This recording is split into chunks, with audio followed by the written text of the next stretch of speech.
આજે પણ છે સૌરાષ્ટ્રના ભૌગોલિક પ્રદેશ સાહેબ અહીંયા આમ કરીને આમ સૌરાષ્ટ્ર દોરું હવે કોઈ કોમેન્ટ નહીં કરે માત્ર ને માત્ર મારું સફા કરવું સાંભળવાનું તમારા મોઢેથી તમારા કાનેથી અહીંયા ધ્યાન જો સૌથી પહેલા અહીંયા નાનું રણ છે નાનું રણ અહીંયા સાહેબ નળ સરોવર છે નળ સરોવર આ બે વચ્ચેનો વિસ્તાર હરપાલ દેવના નામ પરથી આ વિસ્તારને ઝાલાવાડ તરીકે ઓળખવામાં આવે છે અહીંયા બરડો ડુંગર છે બરડા ડુંગરની ઉત્તર પૂર્વનો આટલો વિસ્તાર મતલબ કે જામનગર અને દ્વારકાનો વિસ્તાર અને હાલાવાડ તરીકે ઓળખવામાં આવે છે અને સાહેબ અહીંયા દારૂકા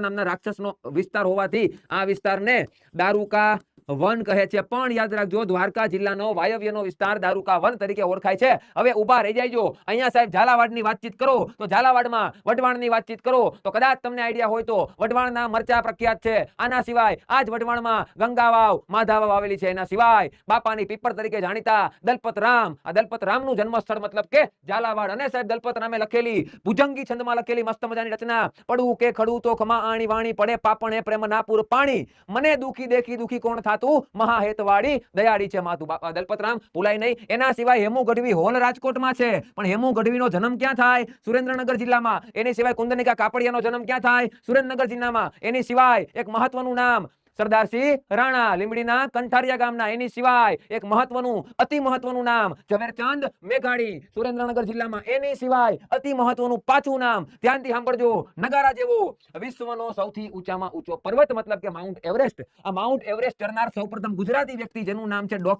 ડોક્ટર મનોજ વોરા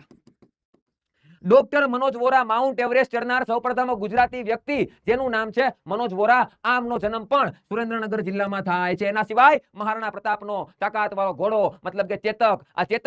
ચેતક ઘોડો સુરેન્દ્રનગરના ખોડુ ગામનો છે કયા ગામનો છે ખોડુ ગામનો છે આ પણ યાદ રાખવું પડે ક્લિયર છે